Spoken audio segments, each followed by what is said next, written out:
আসসালামু আলাইকুম, আমি ডাক্তার মুর্শিদ শামীম। আমি কথা বলছি আমার চেম্বার ডেন্টাল স্পেশালিটি সেন্টার লিজন ফ্যামিলি ডেন্টিস্ট্রি থেকে। আশা করি আপনারা সবাই ভালো আছেন।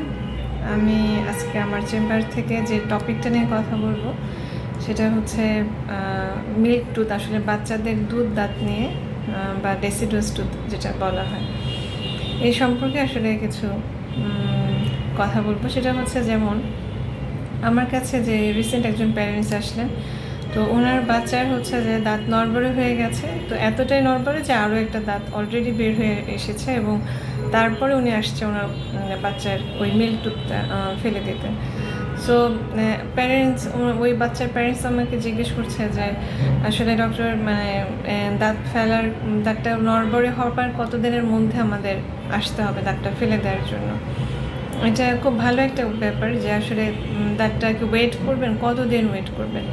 তা আসলে 1 সপ্তাহ 2 সপ্তাহের মধ্যে আসলে নড়বড়ে হওয়ার পরে আমার কাছে মনে হয় যে 1 সপ্তাহের মধ্যে এটা ফেলে দেওয়া উচিত।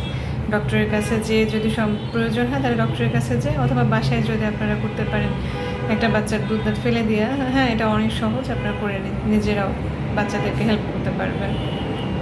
এটা একটা ব্যাপার। আরেকটা হচ্ছে যে মিল্ক টুথ, হ্যাঁ নড়বড়ে হয়ে গেছে, বাট আপনি ভাবছেন যে আমি আরেকটু ওয়েট করি বা সময় হচ্ছে না, সবাই যে আপনারা অনেক সবাই বিজি থাকেন। সো এখন হচ্ছে যে কতদিন ওয়েট করবো। আসলে একসময় দেখা যায় যে আমরা যখন ওয়েট করি যে হ্যাঁ সময় হলে তারপরে বাচ্চাটাকে নিয়ে যাব তো ডক্টরের কাছে, দেখা যাচ্ছে এর মধ্যে আসলে দাঁতটা অলরেডি আবার সেটা যে একটু যে মুভেবল ছিল সেটা অলরেডি আবার হচ্ছে যে শক্ত হয়ে যাচ্ছে, দাঁতের রুটটা আবার ওখানে বসে যাচ্ছে। সো এই ক্ষেত্রে কিন্তু কমপ্লিকেশন একটু প্রবলেম হয়। যেমন বাচ্চাটা আসলে দাঁতটা ফেলে দিলে আসলে ঠিক টাইমে, রাইট টাইমে আরেকটা পরের দাঁত যেটা পার্মানেন্ট সেটা আসতে পারে এবং রাইট পজিশনে। সো আমরা যখন আসলে ডিলে করি তখন যেটা হয় যে আমরা আসলে বাচ্চাটাকে হচ্ছে যে একটা হয়তো দাঁতটা সামনের দিকে উঁচু হয়ে আসছে, অথবা ভেতরের দিকে আরেকটা সাইডে যেটা পার্মানেন্ট টুথ সেটা আরেকটা সাইডে বের হওয়ার একটা পজিশন তৈরি করে ফেলেছে। সো এই ক্ষেত্রে আসলে একটু কমপ্লিকেশন হয়। অনেক সময় হয়তো অ্যালাইনমেন্টটা ঠিক টাইমে, যেহেতু আপনার রাইট টাইমে দাঁতটা ফেলে দেওয়া হচ্ছে না, হয়তো অ্যালাইনমেন্টটা প্রবলেম হতে পারে ইন ফিউচারে। সো এটা কিন্তু একটা বড় একটা প্রবলেম হয়ে যাবে। এটা একটা ব্যাপার। আরেকটা হচ্ছে যে একটা বাচ্চার আসলে দুবার ব্রাশ করা দরকার আছে কি না, এটা কি শুধু বড়রাই দুবার ব্রাশ করবেন? না, আসলে সবার, যখন থেকে একটা বাচ্চা 3 বছর 4 বছর বয়স হয়ে যাচ্ছে, এটা আসলে দুবার ব্রাশ করা খুব দরকার। মর্নিংয়ে আফটার ব্রেকফাস্ট এবং রাতে ঘুমানোর আগে অবশ্যই ব্রাশ করাটা খুব দরকার। এটা একটা ব্যাপার। আর হচ্ছে যে হ্যাঁ, বাচ্চাদের ব্রাশটাও আমরা যেমন বড়দের সাজেস্ট করি 1 মাস পর পর চেঞ্জ করার জন্য, এটা হচ্ছে সেরকম যে ছোটোদেরও ব্রাশটা আসলে ব্রিসেলটা যখন নষ্ট হয়ে যায় ব্রাশটা চেঞ্জ করা দরকার 1 মাস পর পর। অথবা বাচ্চাদের ব্রাশটা যদি আসলে ব্রিসেলটা 2 সপ্তাহ পরেও যদি ব্রিসেলটা নষ্ট হয়ে যায়, সেক্ষেত্রে আমার সাজেশন হচ্ছে যে হ্যাঁ, ভালো একটা ব্রাশ বাচ্চাটাকে আবার এটা রিপ্লেস করে দেওয়া দরকার। এবং আরেকটা ব্যাপার হচ্ছে যে বাচ্চাদের ক্যাভিটি নিয়ে, যে বাচ্চাদের দাঁতের গোড়া ফুলে যায়, সেক্ষেত্রে কী করবেন?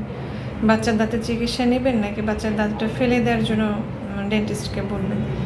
আসলে আমি আগেও একটা ভিডিওতে বলেছিলাম যে আসলে বাচ্চাদের দুধ দাঁত টোটাল 20টা। সো এই 20টা দুধ দাঁত আপনার একবারই মিল্ক টুথ একবারই পড়ে যায় না। 6 বছর বয়স হলেই যে মিল্ক টুথ যেটা পড়ে যাওয়া শুরু হয়, এটা আসলে 13 বছর পর্যন্ত মিল্ক টুথ পড়বে, আবার একটা উঠবে, এভাবে আসলে আলটিমেট 6 থেকে 13 এই টাইমটা হচ্ছে মিক্সড ডেন্টিশন বলা হয়, যে কিছু মিল্ক টুথ থাকবে এবং কিছু পার্মানেন্ট টুথ আসবে। তো এটা একটা মিক্সড ডেন্টিশন বলা হয় এজটাকে। এবং যখন আফটার 13 এটা পুরোটা একটা হয়ে যাবে যে আপনার পার্মানেন্ট ডেন্টিশন একটা এজ চলে আসে। সো এটা একটা ব্যাপার বলার মতো যে যখন দেখলেন যে বাচ্চাটার দাঁতের গোড়া ফুলে যাচ্ছে, তারপর বাচ্চাটার দাঁতে পেইন হচ্ছে, সেক্ষেত্রে আসলে ডেন্টিস্টকে আপনাদের ওভাবে যে আপনার একটা ডিটারমাইন্ড হয়ে থাকেন যে না, দাঁত ফেলে দিতে হবে, আসলে এটাতে বাচ্চাটার কমপ্লিকেশন হতে পারে। এবং আমার কাছে মনে হয় এখন এত সুন্দর ট্রিটমেন্ট আছে যে আসলে কোনো ডেন্টিস্টের সেটা করারও কথা না, যে দাঁত একটা রাইট টাইমের আগেই দাঁতটা ফেলে দেয়া। সো ওই রাইট টাইমের জন্য ওয়েট করতে হবে। এর মাঝে যদি আপনার প্রয়োজন হয় যে আপনার বাচ্চার দাঁতের ফিলিং করে নিতে হবে, আপনার বাচ্চার পালপেক্টমি, পালপোটমি এই ধরনের ট্রিটমেন্ট প্রয়োজন হবে, সেই ক্ষেত্রে ওই ট্রিটমেন্ট অনুযায়ী আপনার বাচ্চাটার ডক্টরের সাজেশন অনুযায়ী আসলে আপনার বাচ্চাটার ট্রিটমেন্ট নিতে হবে। সো এটাই বলার ছিল যে আজ এ পর্যন্তই। যে বাচ্চাদের আসলে প্যারেন্টসরা অনেক বেশি আপনারা অ্যাংজাইটিতে থাকেন যে আসলে কি করব। আসলে রাইট টাইমের আগে কখনোই দাঁত ফেলে দেওয়া যাবে না। আর দুবার ব্রাশ অবশ্যই, এবং অফকোর্স চকলেট, চিপস এই জাতীয় খাবারগুলো যতটা পারা যায় বাচ্চাটাকে একটু কম দেওয়া। এটাই ডায়েট অনেক বড় একটা ফ্যাক্টর, দাঁতের ক্যাভিটিতে এটা অনেক বড় একটা রোল প্লে করে। সো ডায়েটের দিকে খেয়াল রাখতে হবে যে বাচ্চাটা আসলে কী খাচ্ছে তার সারাদিনের খাবারে। সো আজ এ পর্যন্ত, আশা করি সবাই ভালো থাকবেন। এবং আমি ঈদের পরে আবার রেগুলার পেশেন্ট দেখছি।